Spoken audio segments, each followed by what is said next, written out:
This is AC and DC combined high voltage test set.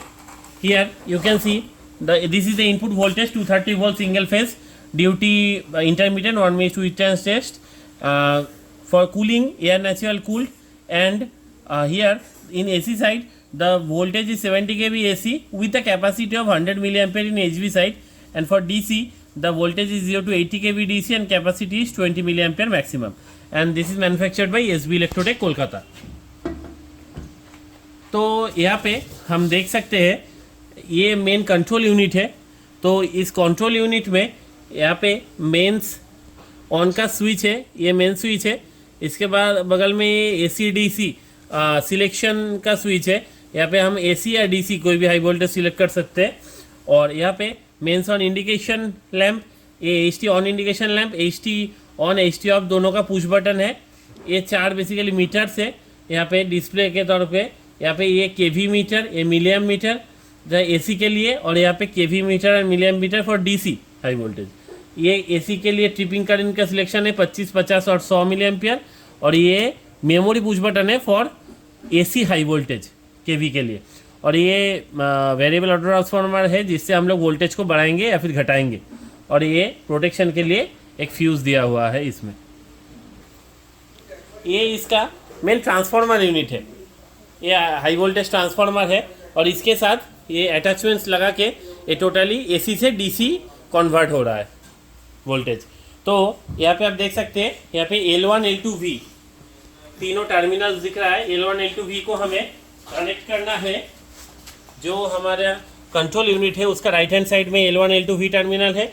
यहाँ पे एक common ground terminal है. Ground को हमें हर एक जो यूनिट्स है उसमें लगाना है. और ये जो देखिए यहाँ पे मिली एम्पियर एंड V, इसको हमें रेक्टिफायर यूनिट में कनेक्ट करना है.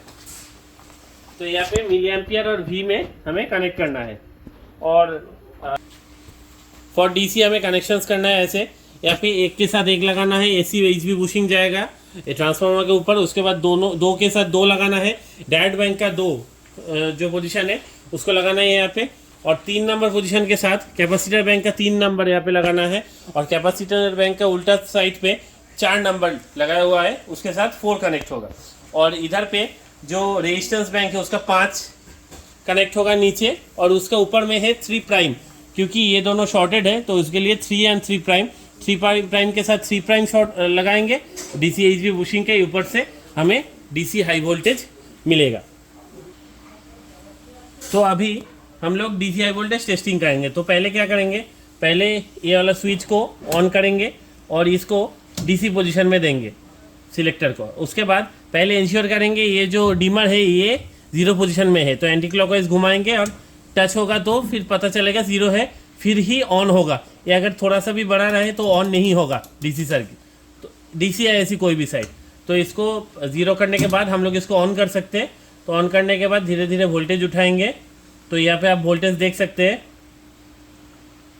मैक्सिमम 80 kV यहाँ पे आपको आउटपुट वोल्टेज पे मिलेगा.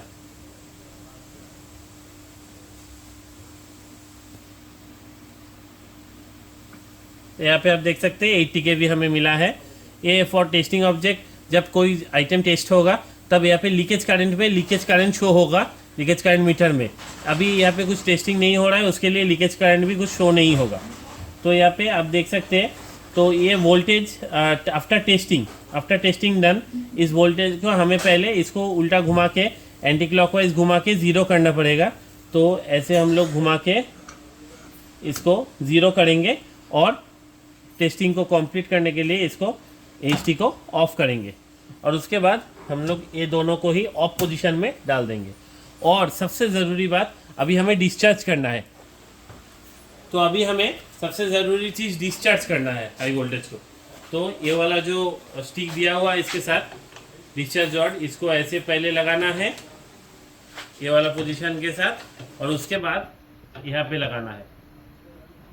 सेम इसके साथ भी करना है, पहले यहाँ पे लगाना है, उसके बाद यहाँ पे लगाना है.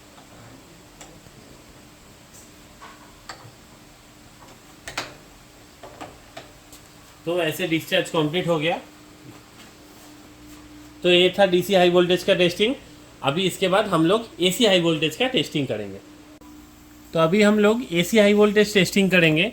तो एसी हाई वोल्टेज टेस्टिंग करने के लिए हमें कंट्रोल यूनिट के साथ सिर्फ हाई ट्रांसफार्मर का कनेक्शन करना है L1 L2 V में, और ग्राउंड एक्सटर्नल आरसी देना है ग्राउंड में। बस ये कनेक्शन करने के बाद हम लोग अभी एसी हाई वोल्टेज उठाएंगे। तो पहले इसको ऑन करेंगे और इसको एसी पोजीशन में देंगे और यहाँ से सर्किट को ऑन करेंगे। तो सर्किट को ऑन करेंगे तो अब देख पाएंगे यहाँ पे वोल्टेज बढ़ेगा धीरे धीरे 0 to 70 kV, 70 kV तक वोल्टेज ये आएगा अभी।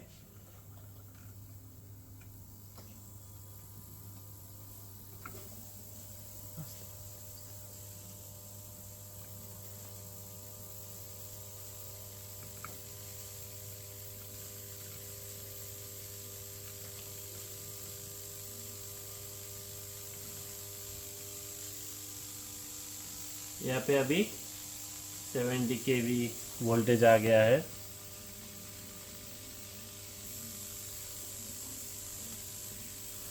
तो जब कोई टेस्टिंग ऑब्जेक्ट टेस्ट होगा जैसे ट्रांसफार्मर या समथिंग एल्स मोटर, तो तभी यहाँ पे लीकेज करंट भी शो करेगा और तब इसको 25, 50, 100 एज पर रिक्वायरमेंट हमें सेट करना पड़ेगा।